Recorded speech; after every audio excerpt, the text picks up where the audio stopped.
GK GS की जो importance है वो हम में से सबको अच्छी तरीके से पता है। हर वो स्टूडेंट या हर वो टीचर जो कंपटीशन के लिए तैयारी करता है या करवाता है, हर व्यक्ति को इस बात की जानकारी बड़े ठीक से होती है, बड़े अच्छे से होती है कि जीएस की क्या इम्पोर्टेंट है। जीके जीएस एक तो बहुत बड़ा सब्जेक्ट है। बड़ा सब्जेक्ट इस सेंस में कि जब से दुनिया बनी है या उससे भी पहले और अभी तक जो कुछ भी है ये सब जीएस में काउंट होता है। मोस्ट ऑफ द सब्जेक्ट दुनिया के जीएस में गिने जाते हैं। तो जीएस का इंपॉर्टेंस तो है ही है, साथ साथ ये बहुत लेंदी सब्जेक्ट भी है। क्या पढ़ा जाए, कब पढ़ा जाए और कितना पढ़ा जाए, ये बातें सीखने और समझने में आपका बहुत ज्यादा टाइम जाया होता है, बहुत ज्यादा टाइम नष्ट होता है। दूसरी बात क्या है कि अगर आपने को ये समझ लिया कि क्या पढ़ना है, कब पढ़ना है, कितना पढ़ना है, ये सब कुछ करने के बावजूद भी जो दिक्कत आती है सामने, वो आती है कि एक बार पढ़ लिए, फिर उसको रिवाइज कर लिए, उसके बावजूद भी भूल जाते हैं। कंफ्यूजन बहुत ज्यादा रहती है, रिलेट नहीं कर पाते हैं एक इवेंट को दूसरे इवेंट से। तो ये घटनाएं आपको देखने को मिलती हैं। हर बच्चे के साथ ये घटना होती है। हर बच्चा इस चीज को महसूस करता है कि उसको ये प्रॉब्लम फेस करनी पड़ रही है। अब इसका सोल्यूशन क्या है, बात करते हैं सोल्यूशन की। इंपॉर्टेंस जीएस की क्या है वो हम सब जानते हैं, इसमें कोई दो राय नहीं है। हर बच्चा चाहता है कि जीएस मेरी बेहतर हो, चूंकि अगर जीएस बेहतर होती है तो जीएस बिल्कुल भी टाइम नहीं लेता है। नो टाइम टेकिंग सब्जेक्ट है ये। इसमें क्या होता है कि जैसे ही अगर आपको आंसर पता है तो आप बस टिक करके निकल जाते हैं। अदरवाइज जो अन्य सब्जेक्ट हैं उनमें टाइम लगता है। और जीके जीएस हर एक एग्जाम में आने वाला सब्जेक्ट है। यूपीएससी से लेकर के एक जो स्मॉल वनडे एग्जाम या कुछ भी ऐसा कोई एग्जाम, कॉम्पिटेटिव एग्जाम होता है, सब में जीके जीएस आती है। महत्वपूर्ण तो है ही है। अब जो सबसे महत्वपूर्ण बात थी कि इसमें हमें कंफ्यूजन होती है और हम इससे कैसे लड़ सकते हैं, कैसे जीत सकते हैं, कैसे बिना कंफ्यूजन किए, और जो ना पढ़ा हो उसको भी हम ठीक से कैसे ठीक कर सकते हैं, ये बहुत महत्वपूर्ण बात है। इन सभी की जानकारी, इन सभी की चर्चा हम लोग इस लेक्चर में करने वाले हैं। और आज जो ये लेक्चर मैंने डिजाइन किया है, जो मैं बात करने वाला हूँ, ये केवल इसी बारे में बात करने वाला हूँ कि हम लोगों का प्लान क्या है, हम लोग क्या करने वाले हैं इस यूट्यूब चैनल पर, और क्या क्या हमारे गोल्स हैं, क्या हम अचीव करना चाहते हैं। GK GS learning pro concept समझने से पहले हम लोग कुछ और चीजों के बारे में समझ लेते हैं। मैं आपको एक एनालॉजी बताता हूँ।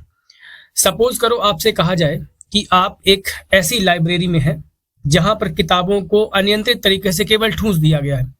किसी भी समय पर किसी भी प्रकार की बुक, हिस्ट्री की, ज्योग्राफी की, या फिर पॉलिटी की, या फिर किसी अन्य सब्जेक्ट की कोई भी बुक कहीं पर भी रखी गई, कहीं पर भी डाल दी गई, कहीं पर भी फेंक दी गई, कहीं पर भी ठूस दी गई है। और उसके बाद आपसे कहा जाए कि आप एक काम करिए, यहाँ से एक पर्टिकुलर क्वेश्चन छाट करके लाइए, नोट बुक। एक पर्टिकुलर क्वेश्चन आपको कहाँ मिलेगा, वो बुक आप ढूंढ करके लाइए और वहां से क्वेश्चन को प्रोसेस करके लाइए। डेफिनेटली आप में से अधिकांश बच्चे या तो नहीं ढूंढ पाएंगे, और यदि ढूंढ भी पाएंगे तो इतना टाइम लेकर के ढूंढ पाएंगे, इतना समय लेने के बाद ढूंढ पाएंगे कि उस क्वेश्चन की कोई वर्थ ही नहीं रह जाएगी।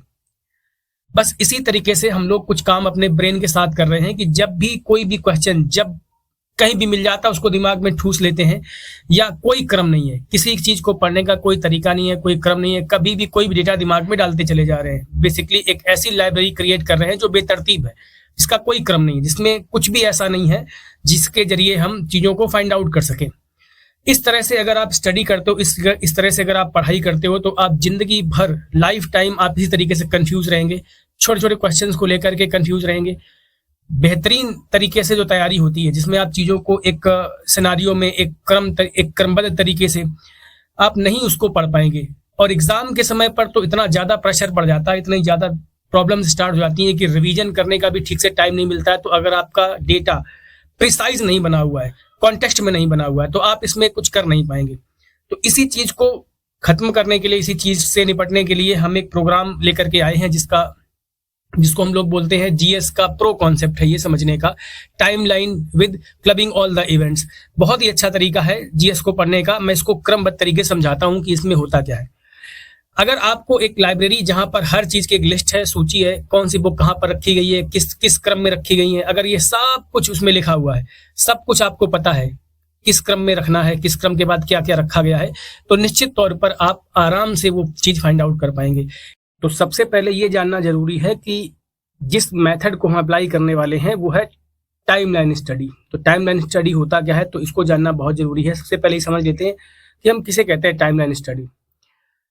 मैं इससे पहले भी इस बात पर फोकस कर चुका हूं, बार बार इस बात पर इंसिस्ट कर चुका हूं कि जब तक आप अपनी लाइब्रेरी में, अपनी ब्रेन की लाइब्रेरी में चीजों को कैटलॉग में नहीं फिल करेंगे, जब तक आप अपने दिमाग में चीजों को एक क्रम से या एक साथ क्लब करके नहीं डालेंगे, आप समय पर डेटा को प्राप्त करने में हमेशा प्रॉब्लम करेंगे, हमेशा दिक्कत होगी आपको। तो इसी चीज को टैकल करने के लिए मैं पिछले 10 सालों से इस चीज को कराता हूं अपने यहाँ क्लास में, या समझता हूं चीजों को कि इससे सबसे ज्यादा बच्चों को हेल्प होती है जीएस को में डिफिकल्ट से डिफिकल्ट क्वेश्चन को फाइंड आउट करने में और साथ ही साथ कंफ्यूजन को दूर करने में। तो सबसे पहले ये जान लेते हैं कि ये क्या होता है और किस तरीके से हम लोग इसको स्टडी करने वाले हैं। तो ये बहुत ही महत्वपूर्ण टॉपिक होने वाला है। टाइमलाइन की क्या इंपॉर्टेंस होती है या टाइमलाइन क्या होता है। तो यहाँ पर आप देख सकते हैं कि व्हाट इज टाइमलाइन। टाइमलाइन के बारे में डेटा दिया गया है कि टाइमलाइन घटनाओं की एक सूची होती है जिन्हें साल दर साल यानी क्रोनोलॉजिकल ऑर्डर में हम स्टडी करते हैं। मीन्स क्या हुआ कि पहले अगर हम वर्ष 1947 पढ़ेंगे, ठीक है, तो उसके बाद फिर अगला जो वर्ष होगा उसको पढ़ेंगे, फिर उसके बाद अगला वर्ष होगा उसको पढ़ेंगे, उसके बाद फिर अगला वर्ष पढ़ेंगे। मतलब पहले 47 पढ़ेंगे, फिर 48 पढ़ेंगे, फिर 49 पढ़ेंगे, फिर 50 पढ़ेंगे। हम इसी क्रम में पढ़ेंगे। इससे होता क्या है, इससे होता यह है कि ये जो घटनाक्रम है ये हमें बताता है कि कौन सी घटना किसके बाद हुई, कौन सी घटना किसके पहले हुई, किस घटना का अगले साल क्या असर हुआ। जो सरकार फैसले लेती है या जो स्टोरी में कुछ भी ऐसा हिस्ट्री में हुआ है, तो हिस्टोरी बुक में जो कुछ भी लिखा गया है उन सब में आप एक चीज रिलेट कर पाओगे कि एक घटना का प्रभाव दूसरी घटना पर दिखाई देता है। तो ये किस क्रम में हुआ, इससे हम क्या करते हैं कि चीजों को कनेक्ट करने में हमें सुविधा हो जाती है, आसानी हो जाती है। जैसे अगर हम यहाँ पर एग्जाम्पल में देखें तो 1947 में हमें इंडिपेंडेंस मिली, आजादी मिली। और आजादी मिली तो आजादी मिलने के बाद जो सबसे महत्वपूर्ण काम होना था वो था कॉन्स्टिट्यूशन का निर्माण किया जाना। तो कॉन्स्टिट्यूशन बनकर के कंप्लीट हुआ वर्ष 1950 में और इम्प्लीमेंट कर दिया गया। तो 47 का प्रभाव जो था वो आपको 50 में देखने को मिला। अब कॉन्स्टिट्यूशन बन जाने से देश तो नहीं चल जाता, उसके बाद में क्या होगा, तो 50 के बाद में सबसे पहली बार 1952 वो साल होगा जब आम चुनाव कराए गए, आम चुनाव का रिजल्ट आया, आम चुनाव से जुड़ी हुई चीजें हुई। तो इसी क्रम में हम पढ़ेंगे, पर यह बात यहीं तक खत्म नहीं हो जाती है। अगर हम ध्यान से देखेंगे तो बहुत सारी चीजें हमको देखने को मिलेंगी। फॉर एग्जाम्पल, यदि हमसे कभी कहा जाए कि आप चीजों को क्लब करके पढ़ना सीखे, चीजों को क्लब करके पढ़ना होता क्या है, पहले इस बात पर फोकस कर लेते हैं। हम केवल ये नहीं करेंगे कि पहले 1947 पढ़ा, फिर 48 पढ़ा, फिर 49 पढ़ा, फिर 50 पढ़ा, इस तरीके से चीजों को पढ़ें। जी नहीं, हम केवल ये काम नहीं करने वाले हैं, हम इसके अलावा भी बहुत सारा काम करने वाले हैं। फॉर एग्जांपल, अगर हम 1947 पढ़ रहे हैं, 1948 पढ़ रहे हैं, या 1950 पढ़ रहे हैं, या कोई भी साल पढ़ रहे हैं। फॉर एग्जांपल यहाँ पर देखो, अगर हम 1960 को पढ़ रहे हैं, ठीक है, तो वर्ष 1960 में जो कुछ भी घटनाएं इंपॉर्टेंट थी, जो हुई थी, हम उन सबको एक साथ देखेंगे। आज तक के इतिहास में जब से कॉम्पिटिटिव एग्जाम्स जो है ना ये कराए जा रहे हैं, तब से लेकर के अभी तक जो कुछ भी वर्ष 1960 में एग्जाम में आया है, हम उस सब डेटा को एक साथ देखने वाले हैं एक ही वर्ष में। तो अगर हम 1960 को पढ़ेंगे तो कंप्लीटली पढ़ेंगे, 1960 में हुए सारे घटनाक्रम जो थे उनको हम पढ़ने वाले हैं, सारी घटनाओं को एक साथ पढ़ेंगे। इसको बोलते हैं क्रोनोलॉजिकल ऑर्डर में चीजों को पढ़ना, वो भी क्लब करके, ठीक है। यहाँ पर एग्जाम्पल आप देख सकते हो कि सबसे पहले 1960 में एक बहुत महत्वपूर्ण घटना हुई थी, वो थी सिंधु नदी जल समझौता। और आपको पता है कि ऑपरेशन सिंदूर होने के बाद में हमने क्या किया कि जब पाकिस्तान ने आतंकवादी हमला किया तो हमने ये जो ट्रीटी थी इसको टेम्परेरी सस्पेंड कर दिया था, ठीक है। तो 1960 में ये ट्रीटी साइन करी गई थी, जो कि बहुत महत्वपूर्ण है। उसके अलावा 1960 में ही एक बहुत बड़ा काम हुआ था जो एग्जाम में मल्टीपल टाइम्स आया है, जिसको बोला गया है कि सीमा सड़क संगठन की स्थापना की गई थी। इसको हम लोग BRO बोलते हैं, बॉर्डर रोड ऑर्गेनाइजेशन। 1960 में इसकी भी स्थापना हुई थी, ठीक है। इसके अलावा केंद्रीय हिंदी संस्थान की स्थापना आगरा में की गई थी 1960 में। उसके अलावा पशु क्रूरता अधिनियम, आपने देखा होगा अभी पेट्स को लेकर के बहुत सारे लोग सड़कों पर थे, सुप्रीम कोर्ट का फैसला आया हुआ था, तो बहुत महत्वपूर्ण है। तो आप समझ सकते हैं कि पशु क्रूरता जो निवारण अधिनियम था ये भी वर्ष 1960 में ही आया था, वर्ष 1960 में, ठीक है। इसके अलावा गोविंद वल्लभ पंत कृषि विश्वविद्यालय की स्थापना 1960 में हुई थी। आपको पता है ये अब तो IIT हो चुका है और भारत का सबसे बड़ा कृषि विश्वविद्यालय है, बल्कि अब तो IIT है और सबसे बड़ी यूनिवर्सिटी है। तो आप समझ सकते हैं कितना इंपॉर्टेंट है, और ये मल्टीपल टाइम एग्जाम में आ चुका है कि देश की पहली सबसे या वर्तमान में कौन सा सबसे बड़ा कृषि विश्वविद्यालय है। तो आप इसको एग्जाम पॉइंट ऑफ व्यू से देख सकते हैं। इसके अलावा अगर हम देखें कि ये मैंने चंद घटनाएं पढ़ी हैं जो भारत में हुई हैं और उस समय के ईयर में क्लब करके पूछी जाती हैं बार बार एग्जाम्स में। अगर आप एक साथ इन सबको पढ़ लेंगे तो ये एक साथ याद रहेंगे कि जिस वर्ष हुआ था कृषि विश्वविद्यालय की स्थापना हुई थी, उसी वर्ष सिंधु नदी जल समझौता भी हुआ था। वैश्विक स्तर पर अगर हम जाकर देखें, हमारे नेताओं ने काम किया था। उसके अलावा उसी साल BRO की स्थापना हुई थी, जो बॉर्डर के किनारे किनारे रोड बनाते हैं लोग, ठीक है। उसी समय पर हिंदी संस्थान की स्थापना हुई थी। उसी समय पर पशुओं को भी ध्यान में रखा करके कानून लाया गया था ताकि उन पर अत्याचार ना हो। कितना आसान हो गया याद करना। यही चीजें हम समझेंगे। और ये तो अभी हमने इंडिया के कॉन्टेक्स्ट में देखा है, यहाँ से यहाँ तक जो हमने देखा ये इंडिया के कॉन्टेक्स्ट में देखा है। अब हम लोग आगे देखने वाले हैं वर्ल्ड के कॉन्टेक्स्ट में कि दुनिया में क्यों इंपॉर्टेंट था ये साल। तो सबसे पहले ओपीईसी यानी ओपेक की स्थापना हुई। हम लोग सब जानते हैं कि बगदाद में इसकी स्थापना हुई, पर इसका जो HQ है यानी हेडक्वार्टर है वो वियना में है, ऑस्ट्रिया में। और ये organisation of petroleum exporting countries है, यानी जो कंट्री ऐसे हैं जो पेट्रोलियम को एक्सपोर्ट करते हैं उन्होंने ग्रुप बना रखा था ताकि वो प्राइस को कंट्रोल कर सके। सिंपल है।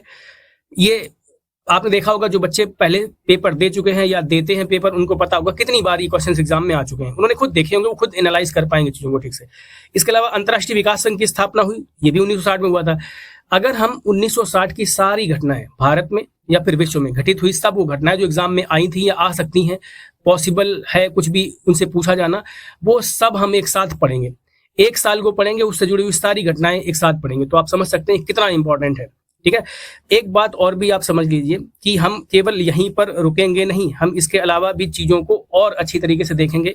नेक्स्ट काम जो है ना वो हम करेंगे, वो क्या होगा उसको जरा देख लीजिए।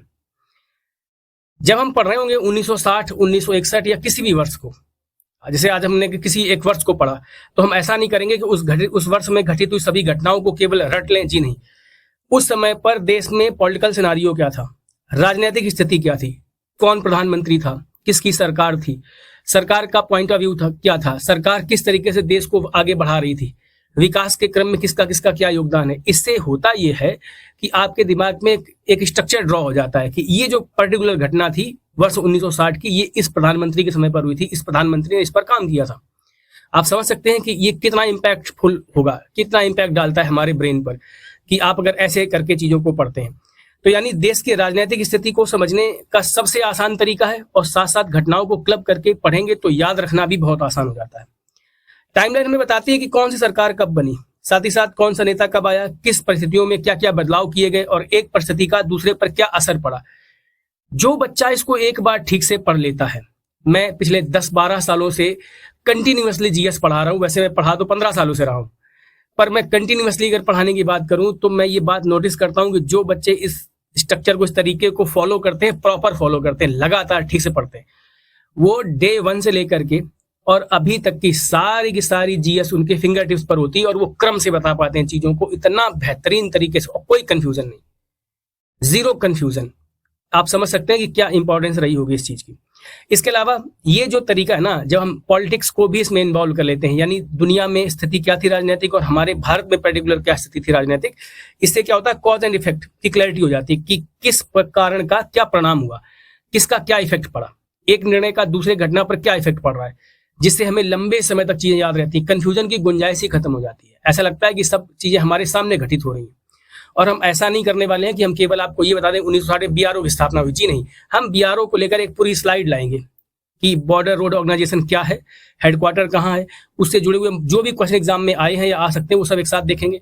सिंधु नदी जल समझौता अगर मैंने पढ़ा 1960 में, तो उसको लेकर के भी एक स्लाइड में दिखाऊंगा आपको। उस स्लाइड में मैं बताऊंगा आपको कि हाँ, ये पर्टिकुलर समझौता हुआ था, किसने किसने साइन किया था, कौन सी संस्था इन्वॉल्व थी, विश्व बैंक ने करवाया था समझौता या किसी अन्य संस्था ने समझौता करवाया था, किस सिनारियो में हुआ था, क्या क्या मिला, क्या क्या गया, ये सब कुछ हम सीखेंगे। यानी एक पर्टिकुलर घटना की पूरी एक स्लाइड देखने वाले हैं और पूरे ईयर को एक बार में हम लोग देखेंगे। तो आप इस बात को समझ पाए होंगे आई थिंक कि हम कितनी इंपॉर्टेंट चीजों को डिस्कस करने वाले हैं। अगर हम इसके आगे देखना चाहें तो कई सारी चीजें आपको देखने को मिलेंगी। सबसे पहले कि ये सब कुछ करने से हमें मिलेगा क्या, ये हमें पूरा का पूरा जो जीएस है, पूरा का पूरा जो जीएस और जीके का जो डेटा है, ये हमें समझने में आसान बना देता है। उस जीएस और जीके के डेटा को समझना बहुत आसान कर देता है हमारे लिए। फॉर एग्जांपल, टाइमलाइन जब आप पढ़ते हैं ना, तो ये घटनाओं को ईयर वाइज और क्रमबद्ध तरीके से आपको समझा देता है। सिंपल सी बात है, जब आप क्रम से चीजों को पढ़ रहे होंगे तो ये आपके दिमाग में एक इम्पैक्ट छोड़ता है, जिससे आप चीजों को याद रख पाते लंबे समय तक। इसके अलावा हिस्ट्री हो गया, पॉलिटी हो गया, इकोनॉमिक्स हो गया, साइंस हो गया, या कोई और भी सब्जेक्ट या कोई और भी टॉपिक, ठीक है, ये आपको एकदम कहानी जैसे लगेंगे कि कोई स्टोरी सुना रहा है कि इस प्रधानमंत्री के समय पर ये चल रहा था, ये हुआ, फिर इस समय इस वजह से ये निर्णय लेना पड़ा, ये घटना हुई यहाँ पर। तो बिल्कुल स्टोरी जैसा लगता है आपको ये। तो याद रखने में बहुत आसान हो जाता है, चीजों को समझने में बहुत आसान हो जाता है। आप अपने आपको बोर नहीं फील करोगे, मैं बोर हो रहा हूँ इसको पढ़ते हुए, बड़ा इंटरेस्टिंग होता है पढ़ना समझना। इसके अलावा जैसे हम एग्जाम्पल पहले भी देख चुके हैं कि 1947 में इंडिपेंडेंस मिला, फिर कंक्लूजन इसका इफेक्ट क्या दिखाई पड़ेगा आगे कि कॉन्स्टिट्यूशन लागू करना पड़ेगा, कॉन्स्टिट्यूशन किन परिस्थितियों में बना, उसके बाद देखना पड़ेगा जनरल इलेक्शन हुए, जनरल इलेक्शन होने के बाद भी बहुत सारी चीजें हुई कि फाइनेंस कमीशन कब बना, राज्यों को किस तरीके से चलाया गया, या बहुत सारे घटनाक्रम है कि फिर राज्यसभा कब बनी, चूंकि लोकसभा पहले बनेगी राज्यसभा बनेगी, बहुत सारी चीजें जानने को मिलेगा और ये काफी इम्पैक्टफुल तरीका है। मुझे नहीं लगता है कि पूरे यूट्यूब या पूरे ऑनलाइन के आप इतिहास में जाकर के देखो तो इस तरीके का एक भी लेक्चर, एक भी वीडियो आपको मिल जाए जहां पर आप चीजों को ठीक तरीके से या इस तरीके से कोई बता या पढ़ा रहा हो। तो आप इस चीज को बिल्कुल भी हल्के में ना लें और अच्छी तरीके से इस जो आपको कराया जा रहा है ना, इसकी गंभीरता को समझते हुए बहुत अच्छी तरीके से प्रिपेयर करने का प्रयास करो। इसके अलावा क्या होता है, मेमोरी बूस्टर के तरीके से काम करता है, यानी आपकी मेमोरी को ये इन्हांस कर देता है। जब आप चीजों को एक क्रम में पढ़ रहे होते हैं, एक साथ सब क्लब करके पढ़ रहे होते हैं, साथ साथ पॉलिटिकल सिनारियो भी आप देख रहे होते हैं, तो ये आपकी याददाश्त को बढ़ा देता है, लंबे समय तक आपको चीजें याद रहती है। इस बात पर मैं बार बार फोकस करके बता रहा हूं आपको। दिमाग में इवेंट का एक पैटर्न ड्रॉ हो जाता है, ठीक है, और एक फ्लो में चीजों को आप पढ़ रहे होते हैं। पैटर्न तो ड्रॉ होता ही है, सिंपल सी बात है कि ये चीज इससे कनेक्ट थी, वो इससे। और मैं निजी तौर पे भी ये मानता हूं, अगर कोई स्टूडेंट ऐसा है जो एक घटना को दूसरे घटना से रिलेट नहीं कर पाता है, मैं नहीं मानता कि वो जीएस का स्टूडेंट है। ठीक है, जीएस का स्टूडेंट वो होता है जो एक घटना को दूसरे से रिलेट कर पाए, क्लब करके बता पाए कि ये घटना इस वजह से हुई थी, इसका इस घटना पर ये प्रभाव पड़ा, इस घटना पर ये प्रभाव पड़ा। जो बच्चे यूपीएससी वाले हैं या जो बच्चे अच्छी वेल प्रिपरेशन करने वाले बच्चे हैं, उन बच्चों को ठीक से बात पता होगी कि जब तक आप कनेक्शन नहीं बिठा पाते हैं 2 घटनाओं, 3 घटनाओं, 5 घटनाओं के बीच में, तब तक जीएस इंपैक्टफुल नहीं होती है। इसके अलावा जो हम लोग रैंडम पढ़ते हैं ना, यहाँ पर आप देख सकते हो, रैंडम पढ़ने की बजाय हम लोग क्या करने वाले हैं कि क्रोनोलॉजिकल ऑर्डर में पढ़ते हैं, तो ये मेमोरी को स्ट्रांग बनाता है। रैंडम फैक्ट पढ़ते हैं बच्चे, पता नहीं क्या होता है इससे। एक घटना आपने आज पढ़ ली, एक घटना आपने 2 दिनों बाद पढ़ी, एक घटना आपने 2 महीने बाद पढ़ी, एक घटना आप 2 साल बाद पढ़ रहे हो, कभी क्लब नहीं कर पाओगे, कभी इसको प्रोसेस ही नहीं कर पाएगा आपका ब्रेन। तो जब आप प्रोसेस नहीं कर पाओगे, लिंक नहीं कर पाओगे, तो कैसे ही आप स्टडी करोगे ठीक से। तो जो मेरा पढ़ाने का तरीका है वो कुछ ऐसा होने वाला है जो मैंने आपको बताया है, टाइमलाइन विद क्लब करके सारी की सारी घटनाओं को, उसके अलावा और भी बहुत सारे पॉलिटिकल सिनारियोज, जो चीजें हुई थी जिनका कॉज एंड इफेक्ट आपको जानने को मिलेगा। ये सब अगर आप एक साथ देखते हैं तो ये निश्चित तौर पर एक इम्पैक्ट आपकी ब्रेन पर डालेगा और लंबे समय तक चीजों को याद भी रख पाएंगे। अच्छा, उसके अलावा एग्जाम में कैसे हेल्प करेगा? एग्जाम में ये सीधे हेल्प करता है। किस तरीके से? जब कभी भी किसी भी कॉम्पिटेटिव एग्जाम हो, चाहे आपका यूपीएससी हो, एसएससी हो, रेलवे हो, स्टेट के एग्जाम्स होते हैं, स्टेट एसएससी या पीसीएस या कुछ भी, कोई भी ऐसा एग्जाम हो जो जिसमें जीएस आती है, इन सभी में आपने देखा होगा ईयर रिलेटेड क्वेश्चन तो पूछे ही जाते हैं। उसके अलावा बहुत सारे क्वेश्चन ऐसे पूछे जाते हैं जो सीधी तरीके से किसी न किसी राजनीतिक घटना या राजनीतिक व्यक्तित्व से जुड़े हुए होते हैं। उसके अलावा कंट्री किस क्रम में उसका विकास हुआ, अगर आपको लिखने को आ रहा है तो कहने ही क्या है, तो आप बहुत अच्छे तरीके से, शानदार तरीके से लिख पाओगे। अगर आप ऑब्जेक्टिव मल्टीपल क्वेश्चन भी देने वाले हो तो भी आप देखते होंगे ईयर से जुड़े हुए क्वेश्चन बहुत सारे आते हैं, या उससे कोई भी एक घटना है उससे जुड़े हुए क्वेश्चन आते हैं। वो सारे के सारे क्वेश्चन जब आप इसमें देखोगे स्लाइड्स में, जब मैं पढ़ा रहा हूँगा, तो आप, अगर आपने कभी पेपर दिया है या आप इन चीज़ों को इम्पैक्टफुल तरीके से फॉलो करते हो, आपको लगता है कि मैं ठीक तरीके से चीज़ों को देखता हूँ, आपने मल्टीपल पेपर दिए, तो आप जो क्वेश्चंस हैं उनका लेवल, उनकी ग्रेविटी देख करके जान जाएंगे कि जो आपको पढ़ाया जा रहा है कि वो अप टू द मार्क है या नहीं है। तो इम्पॉर्टेंट है ही है। उसके अलावा टाइमलाइन जो है ना, इससे आप आंसर जल्दी दे पाते हैं क्योंकि आप प्रोसेस डेटा बड़ी अच्छी तरीके से कर लेते हैं। साथ ही साथ में जो एक्यूरेसी है ये बहुत अच्छी होती है। एग्जाम बीट करने का केवल एक तरीका है, that is speed and accuracy. आपकी स्पीड बहुत अच्छी हो, डेटा प्रोसेस बहुत अच्छी तरीके से करते हो, और एक्यूरेसी यानी आप गलती बिल्कुल भी ना करो, और वो केवल तब होगा जब आपका डेटा क्रमबद्ध तरीके से आपके दिमाग में होगा। ठीक है, इसके अलावा अगर हम बात करें कोई भी ऐसी घटना जिसका एक घटना का प्रभाव दूसरे पर पड़ता है, ठीक है, तो ये इम्पैक्टफुल होता है। याद रखना किस तरीके से होता है, जैसे आप देखो तो अगर कहा जाए कि स्टेट रिकॉग्निशन एक्ट कब लागू हुआ, तो आंसर आप सीधे दे सकते हो बड़ी आसानी से। अगर आपने पढ़ा हुआ है कि सबसे पहले आज़ादी मिली, फिर कॉन्स्टिट्यूशन बना, फिर चुनाव हुए, चुनाव होने के बाद में असेंबली बनी होगी, उसके बाद में कोई बिल लाया गया होगा, तो निश्चित तौर पर यह घटना 1952 के बाद की ही होगी। फिर ऐसा तो है नहीं कि आज ही अगर किसी व्यक्ति ने कहा कि नहीं स्टेट के लिए अलग एक बिल होना चाहिए तो पास हो गया होगा, नहीं, कुछ समय लगा होगा। कितना समय लगा, किसने कहाँ पर विरोध किया था, कहाँ पर क्या हुआ, प्रदर्शन कैसे हुए, सरकार कब मानी, क्या क्या घटनाक्रम हुआ, अगर आप जानते हैं और आप ईयर अगर भूल भी गए, पहले तो भूलते नहीं है क्योंकि क्लब करके पढ़ रहे होते हैं कि ये एक्ट तब आया था जब ये घटनाएं हुई थी, ठीक है, तो आपको याद रहती हैं। 1956 बहुत ही महत्वपूर्ण ईयर है, हालांकि सब कुछ 1956 में हुआ था, तो आपको अगर आप जानते हैं समझते हैं तो चीजें आपको झट से याद आ जाएंगी कि वर्ष 1956 का डेटा है ये, इसमें कुछ याद करने लायक था ही नहीं।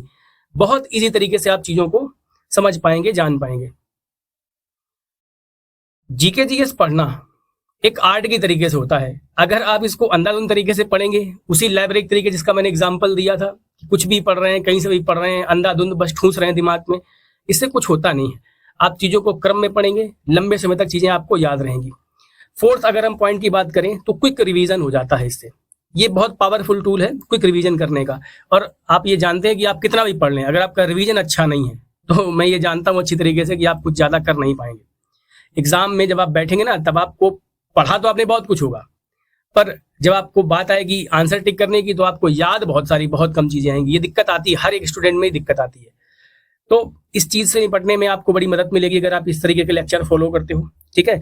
होता क्या है कि इसमें डेटा आपको सुलझा हुआ मिल जाता है, ठीक है, एक ऑर्डर मिल जाता है और कंसाइज और क्रक्स यानी संक्षिप्त, और आपको इसेंस मिल जाते हैं, निचोड़ मिल जाते हैं कि इस घटना का ये इसेंस रहा था, इस तरीके से हुई थी, इस कॉन्टेक्स्ट में हुई थी, इस ईयर में हुई थी। ये आपकी जो स्टडी है ना, उसका जो आंसर है उसको फाइंड आउट करना बहुत आसान बना देता है।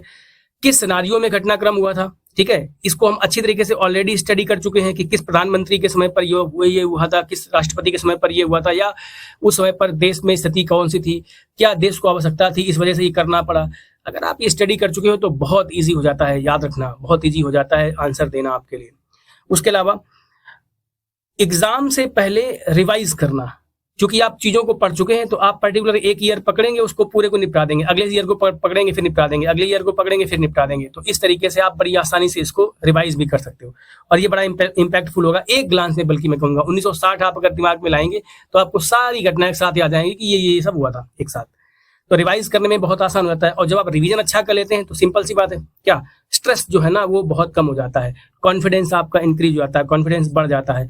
आप कम समय में मल्टीपल टाइम्स यानी बार बार रिवीजन कर सकते हैं, जो एग्जाम में सफलता को पक्का कर देता है, सुनिश्चित कर देता है, जो कि बहुत ही इंपैक्टफुल तरीका माना जाता है। एग्जाम में रिवीजन के बिना अगर आप एग्जाम में बैठने जाते हो, पढ़ते तो हम पूरे साल हैं, पर अगर आपने लास्ट के समय पर जब एग्जाम देने वाले हैं उससे पहले 15 दिन, 20 दिन, 1 महीने पहले से अगर आपने ठीक से रिवीजन नहीं किया तो कुछ होने वाला नहीं है।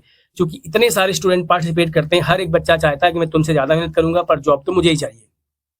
तो आप देख सकते हैं कि कैसे कैसे आपको करना है। फिफ्थ, अगर हम पॉइंट की बात करें तो कॉज एंड इफेक्ट रिलेशन को सुलझाना। होता क्या है कि जो कॉज एंड इफेक्ट है ना, इसको समझेंगे कि किस रीजन का क्या प्रभाव पड़ा था आने वाले सालों में, आने वाले घटनाक्रम में। इसको समझने में बड़ी आसानी हो जाती है जब आप इस तरीके से पढ़ते हैं। टाइमलाइन ये बताती है कि कौन सी घटना किसके बाद घटित हुई और इसके वजह से देश में क्या बदलाव आया। सिंपल सी बात है, मैं मल्टीपल बार आपको समझा भी चुका हूँ ये बात। एग्जाम्पल अगर आप देखो तो 1962 में सिंपल सी बात है हमारा युद्ध हुआ चाइना के साथ में, और 1965 में पाकिस्तान के साथ युद्ध हुआ, ठीक है। तो सिंपल सी बात है कि जब हम युद्ध लड़े होंगे तो हमको ये पता चला होगा कि युद्ध लड़ने के बाद में हमको कहाँ कहाँ दिक्कत आई, तो डिफेंस पॉलिसीज में सुधार किया गया होगा। तो आप क्या पाएंगे कि लगातार मल्टीपल संस्थान बनाए गए, लगातार मल्टीपल चीजें बनाई गई जिससे हमारा डिफेंस जो है ना उसकी पॉलिसीज बदली, डिफेंस सुधरा। ये सब चीजें कनेक्टेड है, बड़ी आसानी से याद रखने वाली चीजें हैं। तो बहुत ही इंटरेस्टिंग होने वाला है अगर हम आप इस चीज को पढ़ेंगे। उसके अलावा अगर हम बात करें 1982 में नाबार्ड बना, 1988 में सेबी बना और 1991 में एलपीजी सुधार आए। और आप जानते हैं कि ये सारे के सारे जितने भी रिफॉर्म्स की बात मैंने यहाँ पर बोली है, ये सारे के सारे रिफॉर्म्स इकोनॉमी से जुड़े हुए थे। मतलब हमारी इकोनॉमी खराब हो चुकी थी और इकोनॉमी को हम सुधारेंगे, कैसे सुधारेंगे, किस क्रम में सुधारेंगे, और जब सुधारेंगे तो चेक एंड बैलेंस रखने के लिए संस्थाएं बनानी पड़ेंगी हमको। वो संस्थाएं किस क्रम में बनी हैं, क्या क्या हुआ था, बहुत कुछ जानने को आपको मिलेगा जो कि बहुत ही इंपॉर्टेंट और इंटरेस्टिंग होने वाला है।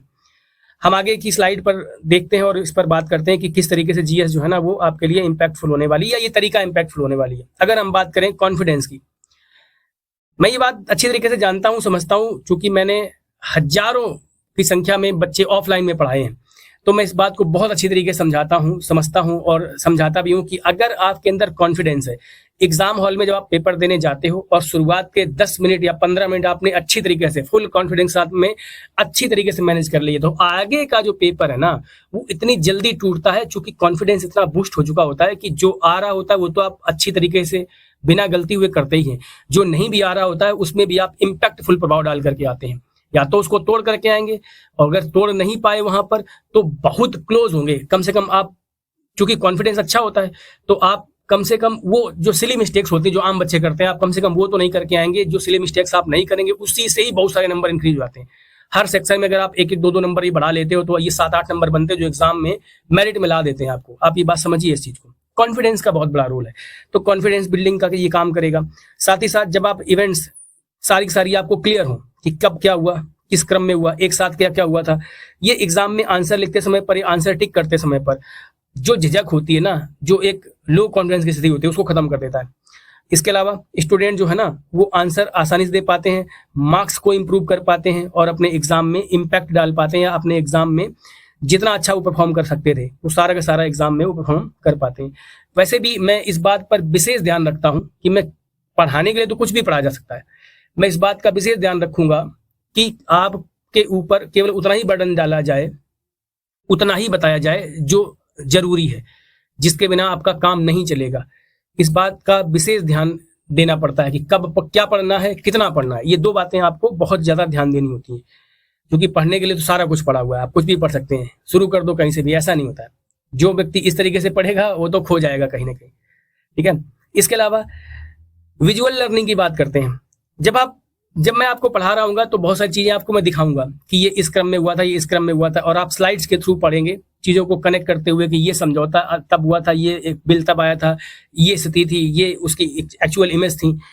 पिक्चर मेमोरी जो होती है ना, हमारा दिमाग सोचता ही पिक्चर में। तो पिक्चर मेमोरी का बड़ा ही इंटरेस्टिंग रोल है, ये आपके दिमाग में चीजों को लंबे समय तक बना के रखता है, ठीक है।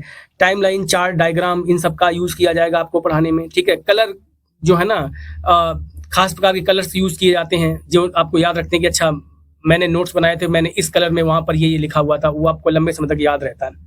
विजुअल मेमोरी आपकी स्ट्रांग बना देती है ये स्लाइड्स जिनको मैं आपको पढ़ाने वाला हूँ, या जिस क्रम में मैं पढ़ाने वाला हूँ। आपके दिमाग में जो विजुअल्स क्रिएट होंगे कि ये प्रधानमंत्री थे, ये हुआ था, ये घटना एक साथ हुई, फिर ये हुआ और इस ईयर सारा कुछ ये हुआ था, तो ये लंबे समय तक आपको दिमाग में धारण करने के योग्य बना देगा, जो कि बहुत ही आई थिंक, मैं समझता हूँ, मैंने इतने बच्चों को कराया है, मुझे तो इम्पैक्ट पर्सनली भी दिखता है, क्योंकि मैं जब ऑफलाइन पढ़ाता हूँ तो बच्चे दिन भर मिलते हैं, दिन भर साथ रहते हैं, तो वो इस चीज को अच्छी तरीके से समझा पाते हैं। और आप में से जो बच्चा पढ़ने वाला होगा वो भी इस बात को समझ पा रहा होगा कि वो इन प्रॉब्लम से जूझता है या नहीं जूझता है।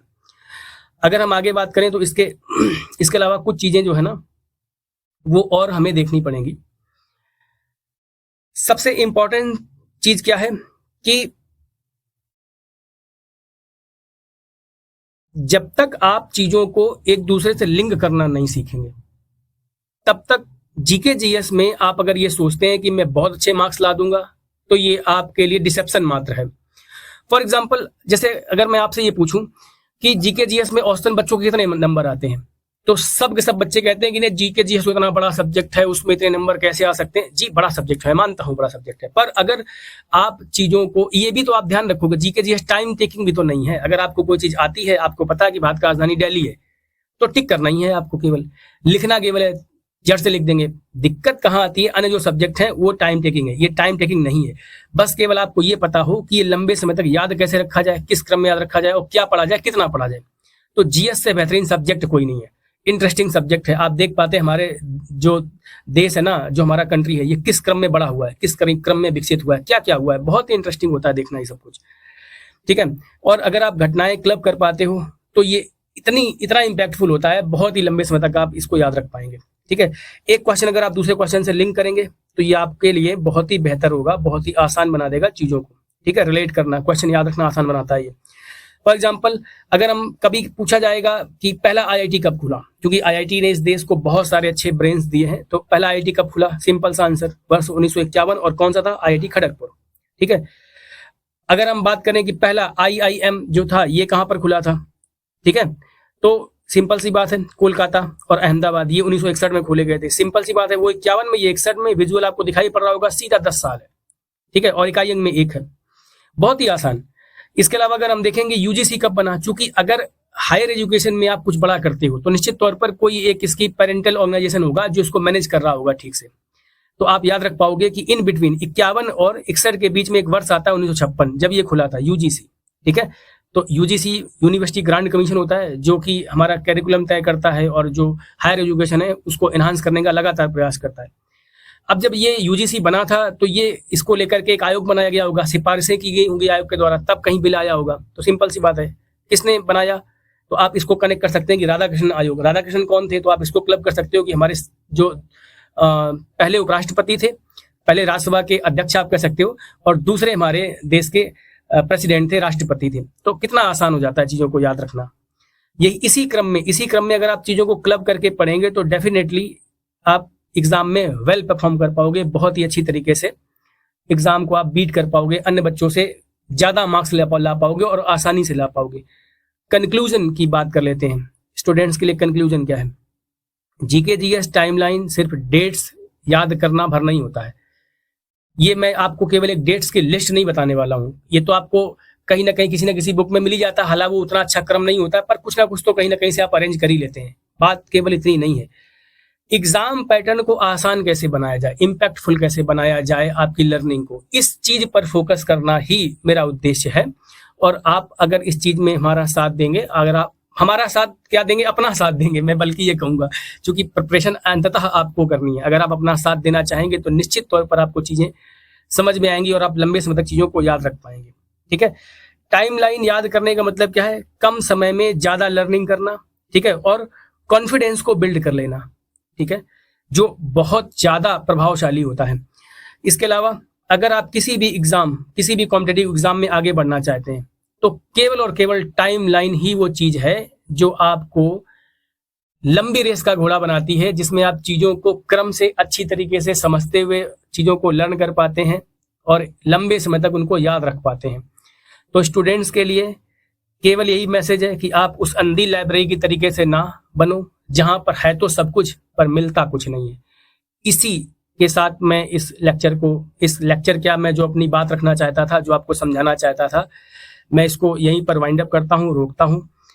हम लोग बहुत जल्दी आपको नेक्स्ट जो लेक्चर है वो मिलेगा। एक पर्टिकुलर ईयर को पकड़ेंगे, उसके बाद अगले को पकड़ेंगे, फिर उसके बाद नेक्स्ट ईयर को पकड़ेंगे और उस ईयर में हुई सारी घटनाएं पॉलिटिकल क्रम के साथ में, उस समय पर राजनीतिक स्थिति क्या थी, उस ईयर में पॉलिटिक्स में क्या क्या हुआ, इन सब को जानते हुए स्टडी करेंगे। तो मिलते हैं नेक्स्ट लेक्चर में। Hope for the best. जय हिंद, जय मां भारती।